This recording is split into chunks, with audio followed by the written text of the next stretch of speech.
ओम शनैश्चराय नमः। दोस्तों, आज हम शनिवार व्रत कथा आपको सुनाने वाले हैं, जिससे आप पर साढ़े सती ढैया सभी प्रकार के कष्ट समाप्त होंगे। चलिए शनिवार की व्रत कथा आरंभ करते हैं। एक समय स्वर्गलोक में सबसे बड़ा कौन है के प्रश्न पर 9 ग्रहों में वाद विवाद हो गया। विवाद इतना बड़ा कि परस्पर भयंकर युद्ध की स्थिति बन गई। निर्णय के लिए सभी देवता देवराज इंद्र के पास पहुंचे और बोले, हे देवराज, आपको निर्णय करना होगा कि हम में से सबसे बड़ा कौन है। देवताओं का प्रश्न सुनकर देवराज इंद्र उलझन में पड़ गए। इंद्र बोले, मैं इस प्रश्न का उत्तर देने में असमर्थ हूँ। हम सभी पृथ्वी लोक में उज्जैनी नगरी में राजा विक्रमादित्य के पास चलते हैं। देवराज इंद्र सहित सभी ग्रह उज्जैनी नगरी पहुँचे।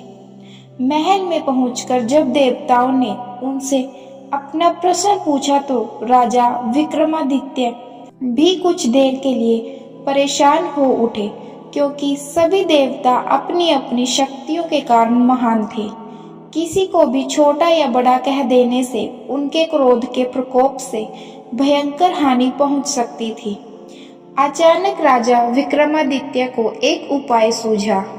उन्होंने विभिन्न धातुओं स्वर्ण, रजत, कांसा, तांबा, सीसा, रांगा, जस्ता, अभ्रक व लोहे के 9 आसन बनवाए। धातुओं के गुणों के अनुसार सभी आसनों को एक दूसरे के पीछे रखवाकर उन्होंने देवताओं को अपने अपने सिंहासन पर बैठने को कहा। देवताओं के बैठने के बाद राजा विक्रमादित्य ने कहा, आपका निर्णय तो समय हो गया। जो सबसे पहले सिंहासन पर विराजमान है वही सबसे बड़ा है। राजा विक्रमादित्य के निर्णय को सुनकर शनि देवता ने सबसे पीछे आसन बैठने के कारण अपने को छोटा जानकर क्रोधित होकर कहा, राजा विक्रमादित्य, तुमने मुझे सबसे पीछे बैठाकर मेरा अपमान किया है। तुम मेरी शक्तियों से परिचित नहीं हो। मैं तुम्हारा सर्वनाश कर दूंगा। शनि ने कहा, सूर्य एक राशि पर 1 महीने, चंद्रमा 2.25 दिन, मंगल 1.5 महीने, बुध और शुक्र 1 महीने, बृहस्पति 13 महीने रहते हैं, लेकिन मैं किसी राशि पर 7.5 वर्ष तक रहता हूँ। बड़े बड़े देवताओं को मैंने अपने प्रकोप से पीड़ित किया है। राम को 7.5 के कारण ही वन में जाकर रहना पड़ा और रावण को 7.5 के कारण ही युद्ध में मृत्यु का शिकार बनना पड़ा। राजा, अब तू भी मेरे प्रकोप से नहीं बच सकेगा। इसके बाद अन्य ग्रहों के देवता तो प्रसन्नता के साथ चले गए, परंतु शनिदेव बड़े क्रोध के साथ वहां से विदा हुए। राजा विक्रमादित्य पहले की तरह ही न्याय करते रहे। उनके राज्य में स्त्री पुरुष बहुत आनंद से जीवन यापन कर रहे थे। कुछ दिन ऐसे ही बीत गए। उधर शनि देवता अपने अपमान को नहीं भूले।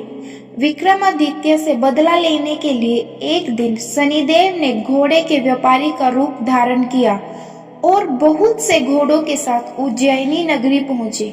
राजा विक्रमादित्य ने राज्य में किसी घोड़े के व्यापारी के आने का समाचार सुना तो अपने अश्वपाल को कुछ घोड़े खरीदने के लिए भेजा। घोड़े बहुत कीमती थे। अश्वपाल ने जब वापस लौटकर इस संबंध में बताया तो राजा विक्रमादित्य ने समय आकर एक सुंदर व शक्तिशाली घोड़े को पसंद कर लिया। घोड़े की चाल देखने के लिए राजा उस घोड़े पर सवार हुए तो वह घोड़ा बिजली की गति से दौड़ पड़ा। तेजी से दौड़ता घोड़ा राजा को दूर एक जंगल में ले गया और फिर राजा को वहां गिराकर जंगल में कहीं गायब हो गया।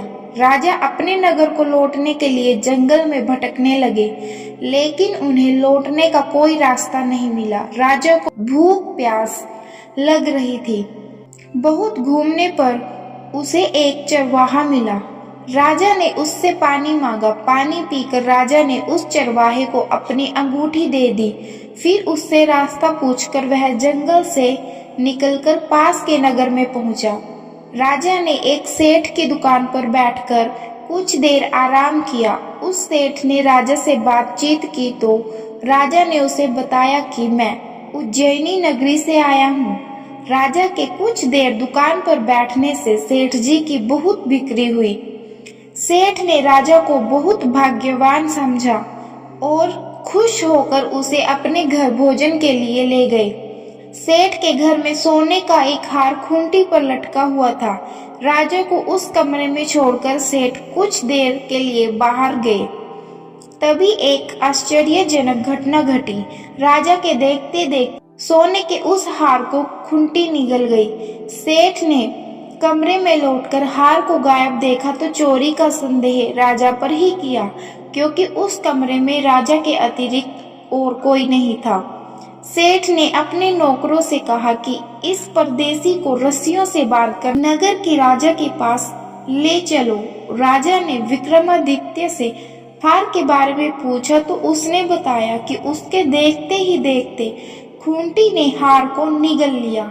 इस पर राजा ने क्रोधित होकर चोरी करने के अपराध में विक्रमादित्य के हाथ पांव काटने का आदेश दे दिया।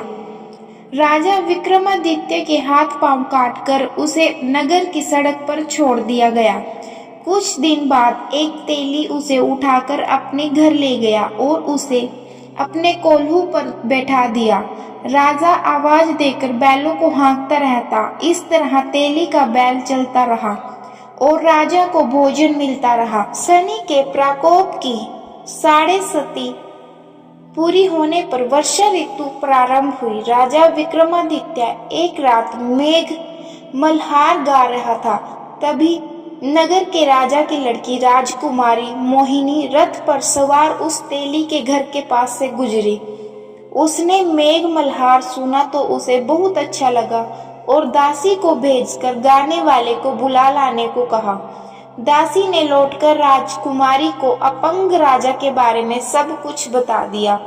राजकुमारी उसके मेघ मल्हार से बहुत मोहित हुई थी, अतः उसने सब कुछ जानकर भी अपंग राजा से विवाह करने का निश्चय कर लिया।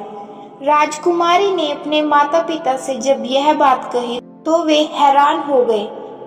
रानी ने मोहिनी को समझाया, बेटी तेरे भाग्य में तो किसी राजा की रानी होना लिखा है, फिर तू इस अपंग से विवाह करके अपने पांव पर कुल्हाड़ी क्यों मार रही है। राजकुमारी ने अपनी जिद नहीं छोड़ी। अपनी जिद पूरी कराने के लिए उसने भोजन करना छोड़ दिया और प्राण त्याग देने का निश्चय कर लिया। आखिर राजा रानी को विवश होकर अपंग विक्रमादित्य से राजकुमारी का विवाह करना पड़ा।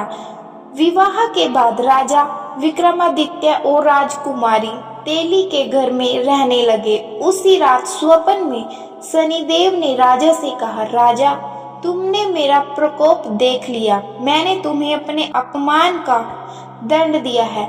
राजा ने शनिदेव से क्षमा करने को कहा और प्रार्थना की, हे शनिदेव आपने जितना दुख मुझे दिया है अन्य किसी को न देना। शनिदेव ने कुछ सोचकर कहा, राजा मैं तुम्हारी प्रार्थना स्वीकार करता हूँ। जो कोई स्त्री पुरुष मेरी पूजा करेगा, शनिवार को व्रत करके मेरी व्रत कथा सुनेगा, उस पर मेरी अनुकंपा बनी रहेगी। प्रातःकाल राजा विक्रमादित्य की नींद खुली तो अपने हाथ पांव देखकर राजा को बहुत खुशी हुई। उसने मन ही मन शनिदेव को प्रणाम किया। राजकुमारी भी राजा के हाथ पांव सही सलामत देखकर आश्चर्य में डूब गई। तब राजा विक्रमादित्य ने अपना परिचय देते हुए शनिदेव के प्रकोप की सारी कहानी सुनाई। सेठ को जब इस बात का पता चला तो दौड़ता हुआ तेली के घर पहुंचा और राजा के चरणों में गिरकर क्षमा मांगने लगा। राजा ने उसे क्षमा कर दिया, क्योंकि यह सब तो शनिदेव के प्रकोप के कारण हुआ था। सेठ राजा को अपने घर ले गया